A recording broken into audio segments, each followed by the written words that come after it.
يا أيها الذين آمنوا إذا نودي للصلاة من يوم الجمعة فاسعوا إلى ذكر الله. الحمد لله نحمده ونستعينه ونستغفره ونؤمن به ونتوكل عليه ونعوذ بالله من شرور أنفسنا ومن سيئات أعمالنا من يهده الله فلا مضل له ومن يضلله فلا هادي له ونشهد أن لا إله إلا الله وحده لا شريك له ونشهد أن سيدنا محمدا عبده ورسوله أرسله بالهدى ودين الحق ليظهره على الدين كله وكفى بالله شهيدا فصلى الله عليه وسلم تسليما كثيرا كثيرا أما بعد فأعوذ بالله من الشيطان الرجيم بسم الله الرحمن الرحيم والنازعات غرقا والناشطات نشطا والسابحات سبحا فالسابقات سبقا فالمدبرات أمرا يوم ترجف الراجفة تتبعها الرادفة قلوب يومئذ واجفة أبصارها خاشعة يقولون أئنا لمردودون في الحافرة أئذا كنا عظاما نخرة قالوا تلك إذن كرة خاسرة فإنما هي زجرة واحدة فإذا هم بالساهرة هل أتاك حديث موسى إذ ناداه ربه بالوادي المقدس طوى اذهب إلى فرعون إنه طغى فقل هل لك إلى أن تزكى وأهديك إلى ربك فتخشى فأراه الآية الكبرى فكذب وعصى ثم أدبر يسعى فحشر ونادى فقال أنا ربكم الأعلى فأخذه الله نكال الآخرة والأولى إن في ذلك لعبرة لمن يخشى أأنتم أشد خلقا أم السماء بناها رفع سمكها فسواها وأغطش ليلها وأخرج ضحاها والأرض بعد ذلك دحاها أخرج منها ماءها ومرعاها والجبال أرساها متاعا لكم ولأنعامكم فإذا جاءت الطامة الكبرى یوم یتذکر الانسان ما سعى وبرزت الجحیم لمن یرى فاما من طغى وآثر الحیاۃ الدنیا فإن الجحیم هی المأوى واما من خاف مقام ربه ونهى النفس عن الهوى فإن الجنة هی المأوى یسألونک عن الساعة أیان مرساها فیما انت من ذکراها إلی ربک منتہاها انما انت منذر من یخشاها کانہم یوم یرونها لم یلبثوا الا عشیۃ او ضحاها۔ محترم بزرگوں، دوستوں، عزیزوں اور بھائیوں، قرآن مجید کی صورتوں سے نصیحت حاصل کرنے کا جو سلسلہ ان اجتماعات جمعہ میں جاری ہے، آج اب انشاءاللہ سورۃ النازعات سے نصیحت حاصل کرنے کی کوشش کریں گے۔ یہ بھی قرآن مجید کی مکی صورتوں میں سے ایک ہے، اور وہ کہ جو ابتدائی 4 سالوں کے اندر نازل ہوئی ہے۔ نزع کہتے ہیں کھینچنے کو، والنازعات غرقا، قسم ہے گھسیٹ لانے والوں کی، غوطہ لگا کر، ڈوب کر۔ اس سے مفسرین نے مراد لیا ہے کہ یہ اللہ تعالیٰ نے ان فرشتوں کی قسم کھائی ہے کہ جو کفار اور فساق اللہ کے باغیوں کے نفوس کو، ان کی ارواح کو بڑی بے دردی سے نکالتے ہیں، جھٹکا دے کر اور زور لگا کر، تاکہ انہیں ان کی جان نکلنے، ان کی روح قبض ہونے کی تکلیف محسوس ہو۔ اس کے بعد قسم کھائی گئی ہے ان فرشتوں کی، والناشطات نشطا، جو بند کھول کر آزاد کرنے والے ہیں، آرام سے۔ یعنی وہ ایمان والوں کی، نیک لوگوں کی ارواح کو اس طرح قبض کرتے ہیں کہ انہیں محسوس ہی نہیں ہوتا کہ کب ان کا نفس، اس کی روح ان کے جسم سے جدا ہو گئی. یعنی آرام سے وہ گرہ کھولی اور وہ گویا خود چل پڑے قیامت کی طرف اللہ تعالیٰ کے حضور پیشی کے لیے. جیسے رسول اللہ صلی اللہ علیہ وسلم کے بارے میں آتا ہے کہ آپ بار بار ایک بات جو ہے وہ فرما رہے تھے، اللہم فی الرفیق الاعلی، بس مجھے اپنے رفیق اعلیٰ سے ملنا ہے، اب مجھے اپنے دوست سے ملاقات کرنی ہے. آپ کو جب اپنے کسی پیارے سے ملنا ہوتا ہے تو ہم سب کا معاملہ یہی ہے کہ ہمارے اندر اشتیاق ہوتا ہے اور ہم آگے بڑھ کر خود اس سے ملنے کے لیے جانا چاہتے ہیں، جبکہ جو آخرت کا منکر ہے، اللہ تعالیٰ کا باغی ہے، وہ اللہ تعالیٰ کے حضور پیش نہیں ہونا چاہتا. لہذا وہ دنیا ہی میں رہنا چاہے گا اور اس کی روح زبردستی قبض کی جائے گی، اس کا نفس اس کے تن سے زبردستی جدا کیا جائے گا، جس سے اس کو اس کی تکلیف ہوگی. تو فرمایا وَالنَّازِعَاتِ غَرْقًا وَالنَّاشِطَاتِ نَشْطًا وَالسَّابِحَاتِ سَبْحًا. سبح یسبح کی معنی ہے تیرنا. ہم جب زمین پر چلتے ہیں تو ہمیں ایک ایک قدم جو ہے وہ اٹھانا پڑتا ہے، اور آپ کو معلوم ہے کہ چلتے ہوئے ہاتھ میں آپ نے کوئی برتن رکھا ہوا ہو جس پر پانی ہو تو وہ لازماً کچھ نہ کچھ چھلکے گا. اس کے مقابلے میں جب آپ تیرتے ہیں تو پھر ایک سموتھ آپ کی رننگ ہوتی ہے اور آپ فریلی چل رہے ہوتے ہیں، اس میں کوئی ریزسٹنس نہیں ہوتا. اب فرشتوں کے بارے میں فرمایا جا رہا ہے کہ جو بڑی آسانی سے اس فضا کے اندر تیرتے پھر رہے ہیں. آسمان سے زمین اور زمین سے آسمان تک کا فاصلہ بھی وہ ایک چھلانگ میں، بلکہ ایسے جیسے وہ یہاں تیرتے ہوئے جا رہے ہیں جہاں کوئی ریزسٹنس نہیں ہے. فالسابقات سبقا، اور پھر دوڑ کر آگے بڑھنے والوں کی ایسا معلوم ہوتا ہے کہ وہ دوڑ لگائے ہوئے ہیں اور ایک دوسرے سے آگے نکل رہے ہیں. فالمدبرات امرا، پھر قسم ہے جو اللہ تعالیٰ کے حکم کے تحت اللہ تعالیٰ کے احکام کی کمپلائنس میں لگے ہوئے ہوتے ہیں. اللہ تعالیٰ کی جو بھی اسائنمنٹ انہیں ملی ہے، جو بھی حکم انہیں ملا ہے، اس کی تعمیل میں لگے ہوئے نظر آتے ہیں. یہ تو ہے آج کی کیفیت کہ جب ہم دنیا میں بھیجے جا چکے ہیں اور ون بائی ون ہم اس دنیا کو چھوڑ رہے ہیں. اس کے بعد پھر دوسرا نقشہ کھینچا گیا ہے کہ جب ہم قبروں میں سے دوبارہ نکالے جائیں گے، ہمارے جسم دوبارہ نئے سرے سے بنائے جائیں گے اور ان میں دوبارہ لا کر روح ڈالی جائے گی. وہ کیفیت کیا ہے؟ یوم ترجف الراجفہ، کہ جس دن کانپنے والی کانپے گی، تھڑ تھڑانے والی تھڑ تھڑائے گی، مراد ہے زمین. اس بات کو کئی انداز سے بیان کیا گیا ہے.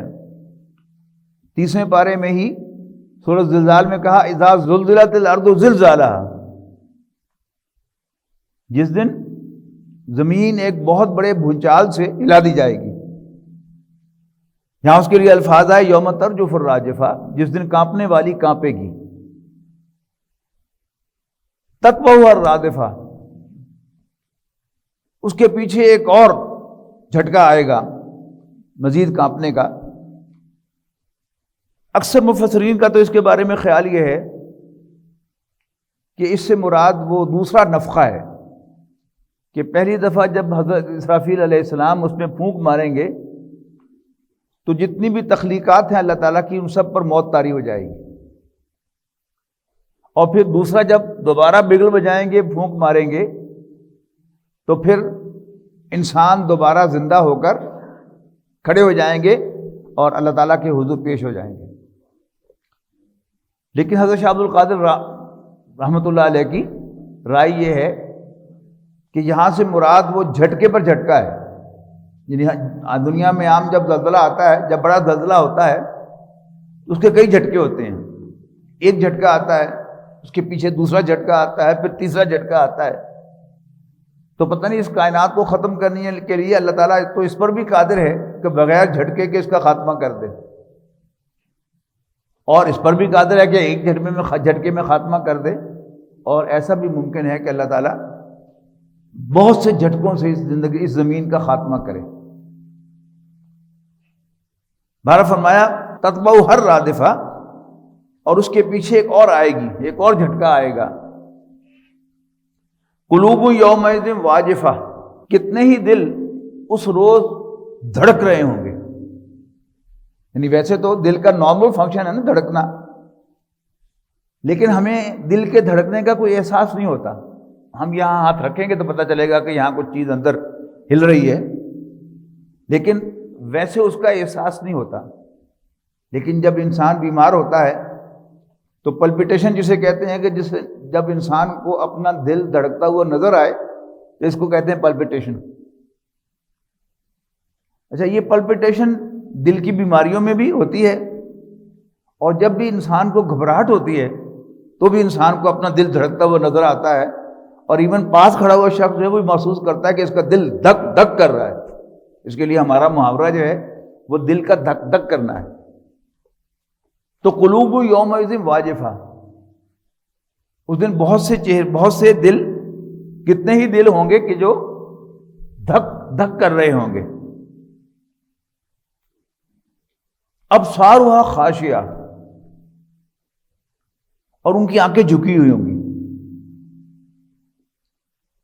یہاں بھی اکثر مفسرین کا خیال یہ ہے کہ یہ جو باغی، انکار کرنے والے اور نافرمان لوگ ہیں، یہ ان کے دل کی کیفیت ہے، اس لیے کہ جو آنکھیں کو جھکا ہوا ہونا ہے یہ قرآن مجید کے دوسرے مقامات سے انہی کا وصف نظر آتا ہے کہ مارے شرمندگی کے، ریمورس کے، ان کی آنکھیں نیچی ہوں گی۔ جب انسان کامیاب ہوتا ہے تو وہ سر اٹھا کر چلتا ہے، اور جب وہ ناکامی سے دوچار ہوتا ہے تو وہ آنکھیں جھکا کر اور سر جھکا کر چلتا ہے۔ تو ان کے دل دھک دھک کر رہے ہوں گے اور ان کی آنکھیں جھکی ہوئی ہوں گی، گڑی ہوئی ہوں گی زمین میں۔ یقولون، وہ کہیں گے اِنَّا لَمَرْدُودُونَ فِي الْحَافِرَةِ، کیا ہم پہلی حالت میں لوٹائے جا رہے ہیں؟ یعنی قبر میں بیدار ہوئے اور جھٹکے پہ جھٹکا آ رہا ہے تو انہیں محسوس ہوگا کیا ہم واپس اپنی پہلی حالت میں یعنی زندہ کیے جا رہے ہیں؟ اَإِذَا كُنَّا عِظَامًا نَخِرَةً، تو ہم تو گلی سڑی ہڈیاں نہیں تھے۔ یعنی کفار بار بار ان کا تذکرہ ہے پچھلے انبیاء کے تذکروں میں بھی اور نبی اکرم صلی اللہ علیہ وسلم کے مخالفین کے تذکروں میں بھی کہ اِذَا مِتْنَا وَكُنَّا تُرَابًا، کیا بھلا جب ہم مر جائیں گے اور مٹی ہو جائیں گے۔ کہیں ہے کہ جب ہم گلی سڑی ہڈیاں ہوں گے تو کیا پھر اٹھائے جائیں گے؟ ہیہاتا لما توعدون، جدھر تم ہمیں بلا رہے ہو اس کا کوئی امکان نہیں ہے، بعید از قیاس ہے، ہیہاتا۔ تو اب وہ لوگ بھی جب انہیں آنکھ کھلے گی تو محسوس ہوگا کہ ہم جبکہ ہم گلی سڑی ہڈیاں بن چکے تھے، ہم تو مٹی میں رل چکے تھے، تو کیا ہم واپس پہلی حالت کو لوٹائے جا رہے ہیں؟ قالوا تلک اذا کرۃ خاسرہ، تو پکار اٹھیں گے کہ ہو یہ تو بڑے نقصان کا لوٹنا ہوگا، یہ وہ ساری باتیں جو انہوں نے پیغمبروں سے اور پیغمبروں کے نائبین سے سنی تھی کہ قیامت آئے گی، اب ان کا اندازہ ہو جائے گا وہ تو آ گئی۔ یہ تو بڑا نقصان کا لوٹنا ہوگا، اس لیے کہ دنیا کی زندگی جب وہ گزار رہے تھے تو اس وقت تو ان کا جی چاہتا تھا کہ وہ دنیا ہی میں رہیں، یہاں سے جانے کو جی نہیں چاہ رہا تھا، لیکن اب جب دوبارہ ان کی آنکھ کھلے گی اور اندازہ ہوگا کہ ہم دوبارہ زندہ کیے جا رہے ہیں، تو اب انہیں اندازہ ہو جائے گا کہ ہم صرف زندہ ہی نہیں کیے جا رہے، وہ جو اللہ کے نبی کہا کرتے تھے وہ کام بھی ہونے والا ہے۔ تو ان کا یہ ایکسپریشن ہوگا تل کا اذن کرۃ خاسرہ، تو یہ تو پھر بڑے نقصان کا لوٹنا ہوگا، خسارے کا لوٹنا ہوگا۔ فإنما هي زجرۃ واحدہ، بس وہ ایک جھڑک ہوگی، ایک ڈانٹ ہوگی، ایک شاؤٹ ہوگی، فإذا هم بالساہرہ، اور وہ جھٹ آ کر میدان میں کھڑے ہو جائیں گے، اللہ تعالیٰ کے حضور پیشی ان کی ہو جائے گی۔ یہ ذہن میں رکھیے گا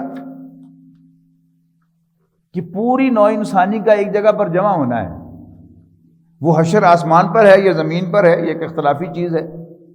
ایک رائے یہ ہے کہ اسی زمین کو کوٹ کر چپٹا کر دیا جائے گا، اس کے پہاڑ جو ہیں وہ روئی کی گالوں کی طرح اڑیں گے، اور پھر جب سیٹل ہوں گے تو ایک پلین میدان بن جائے گا۔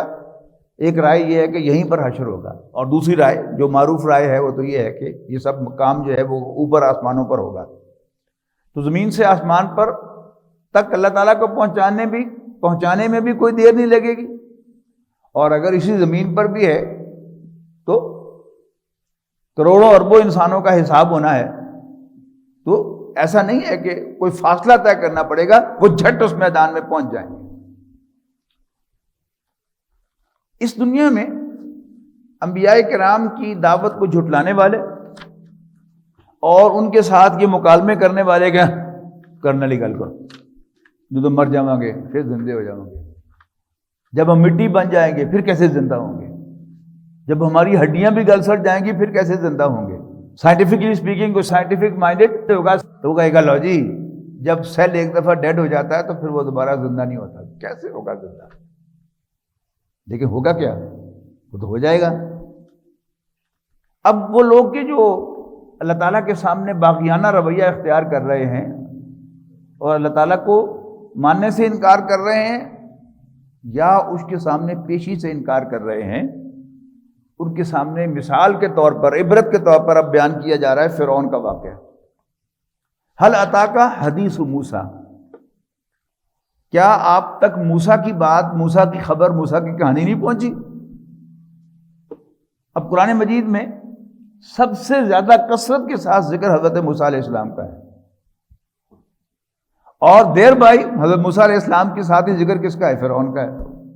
تو حل اتاک حدیث موسیٰ، کیا تم تک پہنچی موسیٰ کی خبر؟ اذ ناداہ ربہ بالوادی المقدس طویٰ، جب طویٰ کی وادی کے پاس موسیٰ کے رب نے انہیں پکارا، یعنی مراد کیا ہے؟ کوہ طور پر پکارا اللہ تعالیٰ نے ان کو، اور کیا حکم دیا؟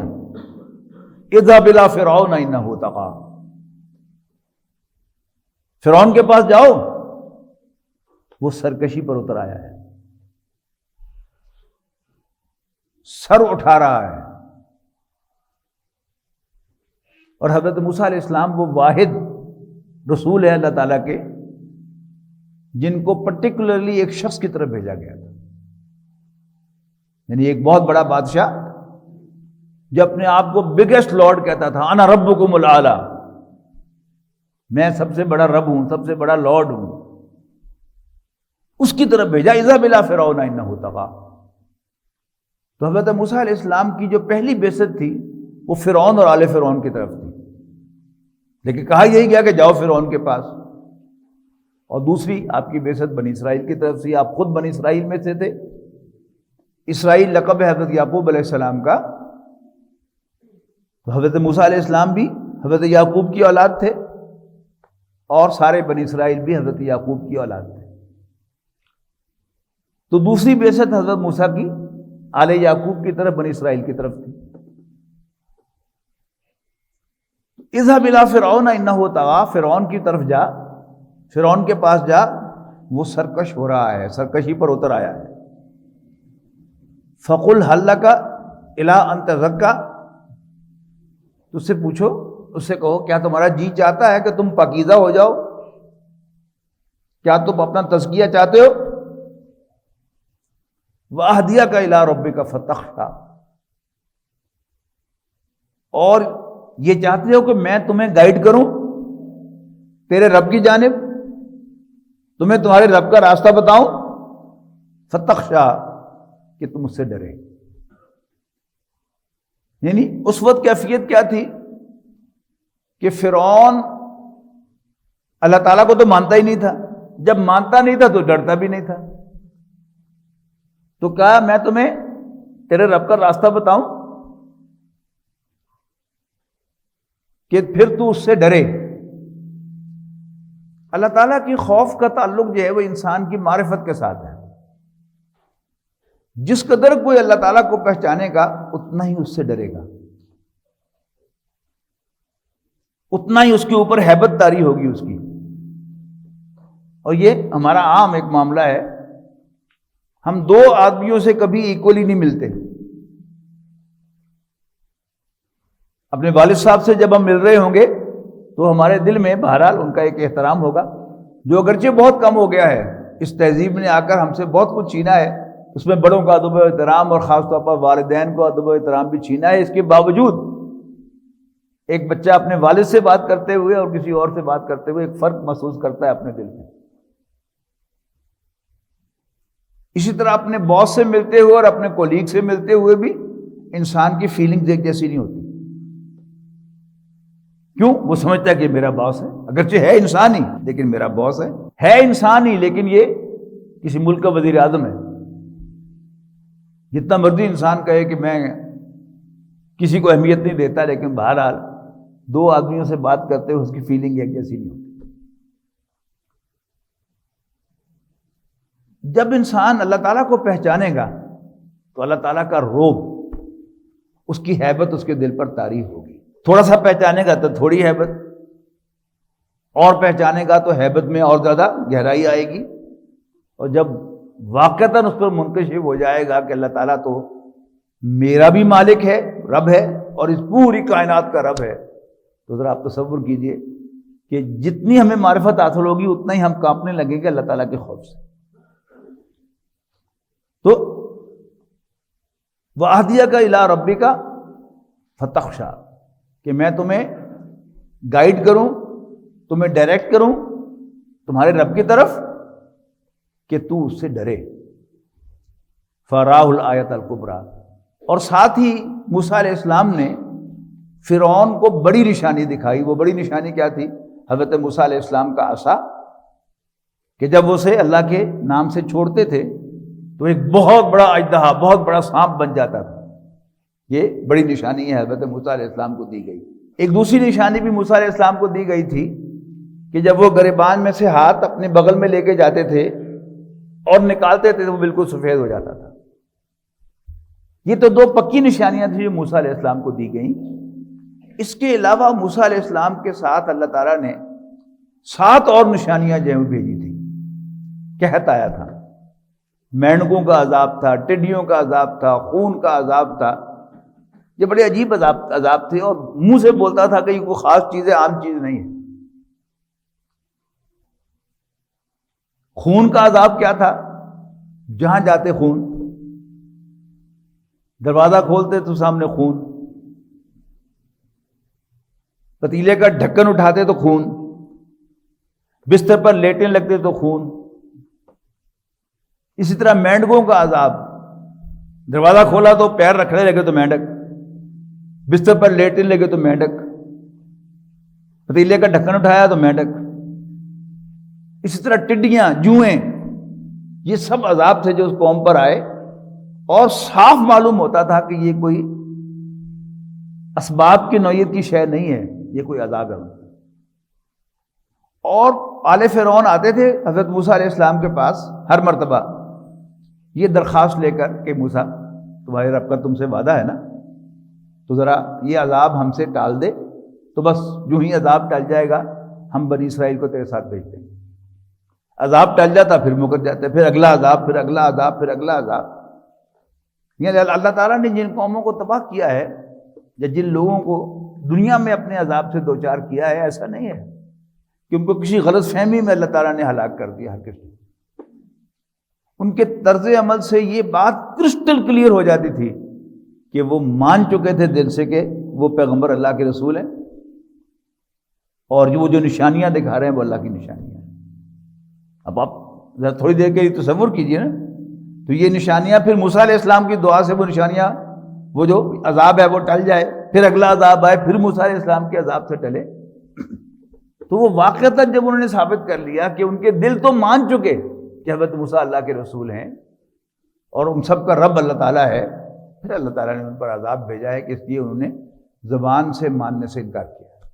فَأَرَاهُ الْآيَةَ الْكُبْرَىٰ فَكَذَّبَ وَعَصَىٰ، لیکن اس نے جھٹلایا حضرت موسیٰ علیہ السلام کو، ان کی نشانیوں کو جھوٹا قرار دیا، جادو قرار دیا، اور نافرمانی کی، بات نہ مانی. ثم ادبر یسعی، اور پھر وہ پیٹ پھیر کر چلا تلاش کرنے کے لیے. یہ کیا تھا؟ یہ تو قرآن مجید کا ایکسپریشن ہے کہ دربار برخاست کیا اور کہا کہ پورے ملک میں سے جو ماہر جادوگر ہیں موسیٰ کے معجزے کا جواب حاصل کرنے کے لیے، جواب دینے کے لیے، مقابلہ کرنے کے لیے لے آؤ. ثم ادبر یسعی فحشر فنادى، اور اس نے ان سب کو جمع کر لیا اور پھر پکارا. فقال انا ربکم الاعلی، اور کہنے لگا کہ میں تمہارا سب سے بڑا رب ہوں، I am your greatest lord. فاخذہ اللہ نکال الآخرۃ والاولی، تو اللہ تعالیٰ نے اس کو آخرت اور دنیا دونوں کی سزا میں پکڑ لیا. یعنی دنیا میں وہ سمندر میں ڈبویا گیا اور آخرت میں وہ جہنم کا ایندھن بنے گا، تو دنیا کی سزا بھی اسے ملی، آخرت کی سزا بھی ملی. ان فی ذلک لعبرۃ لمن یخشی، یقیناً اس میں عبرت کا سامان ہے، اس میں ایک سبق ہے. کس کے لیے سبق ہے؟ جو ڈرے، جو اللہ کو مانتا، اس کو پہچانتا اور اس سے ڈرتا ہے، اس کے لیے تو عبرت کا سامان ہے.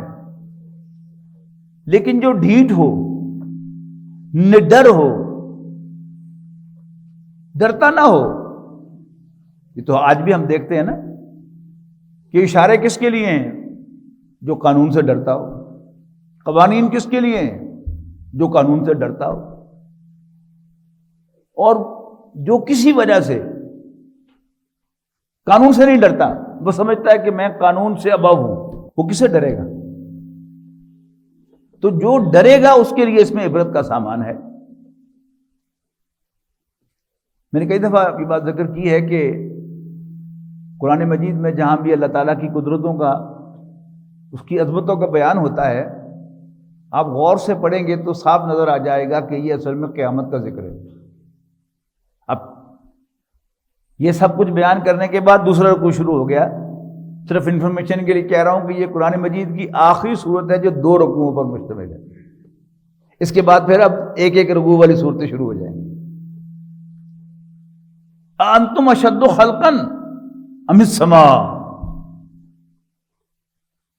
کیا تمہارا پیدا کرنا مشکل تھا یا آسمان کا پیدا کرنا؟ بناہا، اللہ تعالیٰ نے اس کو بنایا. رفع سمکہا فسواہا، اللہ تعالیٰ نے اس کی چھت کو بلند کیا، اس کی کینوپی کو بلند کیا. اور کتنا بلند ہے آسمان ابھی تک تو ہمیں پتہ نہیں چلا. ہماری ٹیکنالوجی جو ہے وہ محاورے میں آسمان سے باتیں کر رہی ہے، لیکن ہے وہ زمین پر ہی. کہتے ہیں نا ٹیکنالوجی آسمان سے باتیں کر رہی ہے، آسمان سے خواب باتیں کرنی ہے ہم نے. ابھی تک ہم آسمان کا فاصلہ تو ناپ نہیں سکے زمین سے، اگرچہ اسٹرونومی میں فاصلے جو ہے وہ لائٹ ایئرز میں ناپے جاتے ہیں. اور لائٹ ایئر کا مطلب کیا ہے کہ روشنی 1 سیکنڈ میں 1,86,000 میل فاصلہ طے کرتی ہے. 1 سیکنڈ میں. 1 منٹ میں کتنا کرتی ہوگی، اور 1 گھنٹے میں کتنا کرتی ہوگی، اور 24 گھنٹے میں کتنی کرتی ہوگی، اور 365 دنوں میں کتنا فاصلہ طے کرتی ہوئی، وہ لائٹ ایئر. لیکن اس کے باوجود وی ہیو نو آئیڈیا، ہمیں کوئی خبر نہیں ہے کہ آسمان کتنا اونچا ہے. تو انتم اشد خلقا ام السماء، تو اے انسانوں کیا اللہ تعالیٰ کے لیے تمہیں پیدا کرنا مشکل تھا یا آسمان کو؟ بناہا، اللہ تعالیٰ نے آسمان کو بنایا. رفع سمکہا فسواہا، اللہ تعالیٰ نے اس کی چھت کو بلند کیا اور پھر اسے ہر اعتبار سے فنش کیا، کہیں کوئی فلا نہیں ہے. سورہ ملک کے آغاز میں ہے نا کہ ذرا نظر دوڑا کے دیکھو ہل تری من فطور، تمہیں کہیں کوئی فلا نظر آتا ہے؟ پھر نظر دوڑاؤ، بار بار دیکھو، تمہاری نظر تھک ہار کر واپس آ جائے گی. تو اس کو ہر اعتبار سے مکمل کیا، برابر کیا. وَأَغْطَشَ لَيْلَهَا وَأَخْرَجَ ضُحَاهَا، اور اس کی رات کو ڈارک کیا، ڈھانپ دیا. وَأَخْرَجَ ضُحَاهَا، اور اس کے دن کو روشن کیا. وَالْأَرْضَ بَعْدَ ذَلِكَ دَحَاهَا، اور زمین کو اس کے بعد بچھونا بنا دیا، بیڈ بنا دیا ہمارے لیے. أَخْرَجَ مِنْهَا مَاءَهَا وَمَرْعَاهَا، پھر زمین میں سے اللہ تعالیٰ نے نکالا اس کا پانی اور چارہ. پانی اللہ تعالیٰ کی کیا نعمت ہے. ہمارے جسم کے ہر ریشے میں پانی ہے، درخت کے ایک ایک ریشے میں پانی ہے، زمین کے نیچے پانی ہی پانی ہے، زمین کے کناروں کے آگے پانی ہی پانی ہے. اللہ تعالیٰ نے یہ سارے سمندر، یہ دریا، اور کہاں کہاں سے اللہ تعالیٰ پانی لانے کا بندوبست کرتا ہے. خلیج بنگال سے بخارات اٹھتے ہیں ہمیں سیراب کرنے کے لیے. تو اخرج منہا ماءہا ومرعاہا، اللہ تعالیٰ نے زمین میں سے پانی بھی نکالا، زمین کا پانی بھی اور چارہ بھی. والجبال ارساہا، اور پہاڑوں کو اس نے گاڑ دیا. متاعا لکم ولانعامکم، تمہارے اور تمہارے چوپایوں کے برتنے کے لیے. یعنی اتنے بڑے خزانے پانی کے اللہ تعالیٰ نے بنائے ہیں کہ جن کا ہم تصور نہیں کر سکتے. اور رہی مخلوقات، اللہ تعالیٰ کی کتنی مخلوقات ہیں، ان سب کو اللہ تعالیٰ سیراب کرتا ہے. درختوں اور پودوں کو بھی سیراب کرتا ہے، چیونٹیوں کو بھی سیراب کرتا ہے، مچھروں کو بھی سیراب کرتا ہے، مچھلیوں کو بھی سیراب کرتا ہے، گائے بھینسوں کو بھی سیراب کرتا ہے، شیروں اور چیتوں کو بھی سیراب کرتا ہے پانی سے. جتنا مرضی ہم سمجھتے رہے کہ یہ پانی، یہ علاقہ ہے کہ جس میں پانی اویلیبل نہیں ہے، لیکن اگر وہاں پر جانور ہیں تو اس کا مطلب ہے کہ وہاں پر پانی ہے، اس لیے کہ زندگی کا کوئی وجود پانی کے بغیر نہیں ہے. اور کتنی کتنی خوراک ہے. یعنی اگر جنگل میں شیر ہیں تو ایک شیر کتنا گوشت کھاتا ہے روز، اس کا بھی آپ کو اندازہ ہے. تو اللہ تعالیٰ اس کو پرووائڈ کر رہا ہے. بڑے بڑے جانور، ہاتھی اور دریائی گھوڑا، بالکل پھیلے ہوئے جانور ہیں، لیکن اللہ تعالیٰ انہیں پرووائڈ کر رہا ہے. ویل مچھلیاں، شارک مچھلیاں، یہ تو وہ ہے جن کو ہم جانتے ہیں. پتہ نہیں سمندر کے اندر اور کتنی بڑی بڑی مخلوق ہے، لیکن سب کو اللہ تعالیٰ سیراب بھی کر رہا ہے، کھلا بھی رہا ہے. تو متاع لکم ولانعامکم، تمہارے برتنے کو اور تمہارے جانوروں کے برتنے کو. اب پچھلی صورت ہم نے جو پڑھی تھی، جو اس کے بعد آئی گزری ہے، صورت عبس وتولی، اس کے آخر میں ہم نے پڑھا تھا فَإِذَا جَاءَتِ الصَّاخَّةُ، تو جب وہ بڑا شور مچے گا، اس میں کیا ہے؟ فَإِذَا جَاءَتِ الطَّامَّةُ الْكُبْرَى، تو جب وہ بڑا ہنگامہ آئے گا، جب وہ بڑا ہنگامہ ہوگا، یوم یتذکر الانسان ما سعی، اس دن انسان کو یاد آ جائے گا کہ اس نے کیا دوڑ دھوپ کی تھی۔ پہلے رکوع میں بھی یہ ذکر تھا نا کہ اس کی آنکھ کھلے گی تو حیران ہو جائے گا، درمیان میں حضرت موسیٰ علیہ السلام کا اور فرعون کا ذکر کر کے مضمون واپس ادھر ہی آ رہا ہے کہ فَإِذَا جَاءَتِ الطَّامَّةُ الْكُبْرَى، جب وہ بڑا ہنگامہ ہوگا، یوم یتذکر الانسان ما سعی، اس دن ہر انسان کو یاد آ جائے گا کہ اس نے کیا دوڑ دھوپ کی ہے، کیا محنت کی ہے۔ صحیح کہتے ہیں نا محنت کو۔ وَبُرِّزَتِ الْجَحِیمُ لِمَن یَریٰ، اور جو شخص دیکھے، جو آنکھیں بند کر لے وہ نہیں، جو دیکھنا نہ چاہے وہ نہیں، دیکھنے والے کے لیے جہنم لا کر سامنے رکھ دی جائے گی، اور کوئی آنکھیں بند بھی کر دے گا نا اس کو بھی نظر آئے گی۔ وَبُرِّزَتِ الْجَحِیمُ لِمَن یَریٰ، اس کے بعد دو کلاسز کا ذکر کیا ہے۔ فَأَمَّا مَن طَغَىٰ، تو جس نے سرکشی کی زندگی گزاری ہوگی، وَآثَرَ الْحَیَاةَ الدُّنْیَا، اور اس نے دنیاوی زندگی کو پریفرنس دی ہوگی۔ پڑھ کے آئے نا سورۃ اعلیٰ میں، بل تؤثرون الحیاۃ الدنیا والآخرۃ خیر وابقیٰ، لیکن تم دنیاوی زندگی کو ترجیح دیتے ہو، حالانکہ آخرت بہتر بھی ہے اور لانگ لاسٹنگ بھی ہے۔ یہاں اسی کا ذکر ہو رہا ہے کہ فَأَمَّا مَن طَغَىٰ وَآثَرَ الْحَیَاةَ الدُّنْیَا، جس نے بغاوت کی روش اختیار کی اور اس کو ثبوت کیا دیا یہاں پر، وَآثَرَ الْحَیَاةَ الدُّنْیَا، اور اس نے دنیاوی زندگی کو ترجیح دی۔ اللہ تعالیٰ کہہ رہے آخرت بہتر ہے، ہم کہتے نہیں دنیا لینی ہے۔ تو یہ ایٹیچیوڈ جو ہے یہ بغاوت ہے۔ فَإِنَّ الْجَحِیمَ ہِیَ الْمَأْوَىٰ، تو اس کا ٹھکانہ آگ ہوگی، جہنم ہوگی۔ اس کے مقابلے میں وَأَمَّا مَنْ خَافَ مَقَامَ رَبِّهِ، ہاں جو اپنے رب کے سامنے کھڑے ہونے سے ڈر گیا، جس کو ڈر رہا کہ میں نے اپنے رب کے سامنے پیش ہونا ہے، جواب دہی کرنی ہے، حساب دینا ہے پائی پائی کا میں نے، جسے یہ یاد رہے گا اس کا لازمی نتیجہ کیا نکلے گا کہ وہ اپنے اوپر پابندی لگائے گا، اپنے نفس کے گھوڑے کو آزاد نہیں چھوڑے گا، اس کی لگام کھینچ کے رکھے گا۔ تو وَأَمَّا مَنْ خَافَ مَقَامَ رَبِّهِ وَنَهَى النَّفْسَ عَنِ الْهَوَىٰ، جو اپنے رب کے سامنے کھڑے ہونے سے ڈر گیا اور اس نے اپنے نفس کو کھینچ کے رکھا، روک کے رکھا، لگام دی، فَإِنَّ الْجَنَّةَ هِيَ الْمَأْوَىٰ، تو اس کا ٹھکانہ جنت ہوگی۔ اللہ تعالیٰ ہمیں ان میں شامل فرمائے۔ انسان کے دل میں یہ احساس کہ میں نے حاضر ہونا ہے اور کچھ بریک پہ پاؤں رکھنا، اپنے نفس کی لگام کھینچ کے رکھنا، یہی اللہ کو پسند ہے۔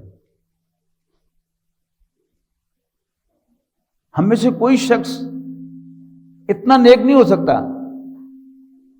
کہ وہ سارے نیک اعمال کرے، اس سے کوئی غلطی ہونا، غلطیاں ہم سے ہوں گی، لیکن اللہ تعالیٰ سے ڈرنا، اس کی پیشی کا خیال دل میں آنا، اور جب یاد آئے، جب خیال آئے تو اپنے نفس کی باغ کو کھینچنا، اس کو آزاد نہ چھوڑنا، یہی مطلوب ہے۔ تو وَأَمَّا مَنْ خَافَ مَقَامَ رَبِّهِ وَنَهَى النَّفْسَ عَنِ الْهَوَىٰ فَإِنَّ الْجَنَّةَ هِيَ الْمَأْوَىٰ۔ یہ بڑی عجیب آیات ہیں آگے جو آ رہی ہیں۔ يَسْأَلُونَكَ عَنِ السَّاعَةِ أَيَّانَ مُرْسَاهَا، حضور صلی اللہ علیہ وسلم سے خطاب ہے کہ نبی آپ سے پوچھتے ہیں ایانہ مرساہا، کہ قیامت کب قائم ہوگی۔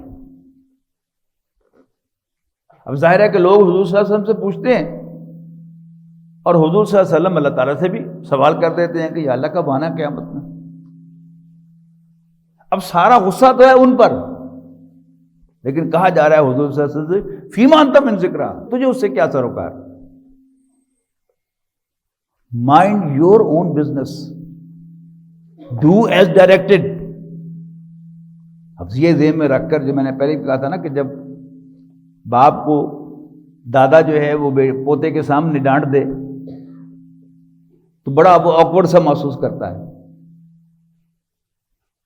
ایک شخص، اللہ کا ایک بندہ، نبی اکرم صلی اللہ علیہ وسلم لوگوں کو آخرت کے باب میں خبردار کر رہے ہیں. اب جواب میں لوگوں نے پوچھنا ہی ہے نا کہ کب آنی ہے قیامت. اور حضور صلی اللہ علیہ وسلم کے دل میں بھی اگر خیال آ جائے کہ ہاں واقعی پوچھ رہے ہیں تو میں بتا ہی دوں کچھ، لیکن آگے سے جواب کیا آ رہا ہے؟ فیما انت من ذکرہا، تجھے اس سے کیا سروکار، الی ربک منتہاہا، اس کی پہنچ تو تیرے رب کے پاس ہے. یعنی یہ علم کہ قیامت کب آئے گی، یہ اللہ تعالیٰ نے کسی کو شیئر نہیں کیا. یہ علم کسی سے، کسی کے سامنے ڈسکلوز نہیں کیا. اگر نبی اکرم صلی اللہ علیہ وسلم سے ڈسکلوز نہیں کیا تو پھر اور کچھ سے ڈسکلوز کرنا ہے. الی ربک منتہا انما انت منذر من یخشاہا، آپ کا کام صرف اس کو خبردار کرنا ہے جو ڈرتا ہے. آپ اپنا کام کرتے چلے جائیں. کأنہم یوم یرونہا، آج تو یہ ٹونٹنگ انداز میں پوچھ رہے ہیں کب ہوگی قیامت، قیامت کا وقوع کب ہوگا، ایزیومنگ کہ بہت دور ہے. لیکن جب قیامت آ جائے گی تو پھر یہ ایسے محسوس کریں گے جب وہ اس کو دیکھ لیں گے، لم یلبثوا الا عشیۃ وضحاہا، کہ وہ دنیا میں ایک شام رہے ہیں یا اس کے بعد صرف صبح. ضحیٰ کہتے ہیں مڈ مارننگ کو. کہ آپ دیکھیں گے یہاں پر سامنے وہ ٹائم ٹیبل میں چاشت کا وقت آ رہا ہے، وہ ہے اصل میں صبح، جب سورج پوری طرح چمکنے لگتا ہے اپنی آب و تاب کے ساتھ. وہ دعا ہے، وہ چاشت ہے. ایک شام یا اس کے بعد آنے والی صبح، یعنی دوپہر کا بھی ذکر نہیں کیا. دن نہیں کہا کہ وہ پورا 12 گھنٹے کا ہوتا ہے پلس مائنس، صرف صبح کا ذکر کیا ہے. شام یا بس ایک صبح. تو قرآن مجید کا یہ انداز آپ کو 30ویں پارے کی صورتوں میں، خاص طور پر جو آخری زمانے میں نازل ہوئی ہیں، وہ ملے گا کہ آخرت پر ہیمرنگ ہے، بار بار بار بار بار بار بار بار. لیکن ہم سب قرآن مجید کے پڑھنے والے، اس کو ماننے والے ہیں. لیکن یہ ایسی ایک چیز ہے، اس دنیا کی کشش جو ہے ہمیں اس طرح گھیر لیتی ہے کہ آخرت پھر بھی ہمیں یاد نہیں رہتی. اللہ تعالیٰ کے حضور پیشی ہمیں پھر بھی بھول جاتی ہے. دنیا جو ہے یہ بہت اٹریکٹیو بنائی ہے اللہ تعالیٰ نے. ہم ریجھ جاتے ہیں اس پر، ہم گم ہو جاتے ہیں اس کے اندر. اللہ تعالیٰ سے دعا ہے کہ اللہ تعالیٰ ہمیں اپنی یاد بھی ہمارے دلوں میں ڈالے، اور آخرت کا ذکر اور آخرت کی یاد بھی ہمارے دلوں میں پیدا کرے، کہ ہر دم ہمیں یاد رہے کہ ہمیں مرنا ہے اور مر کر اللہ کے حضور پیش ہونا ہے. آخر دعوانا الحمدللہ رب العالمین.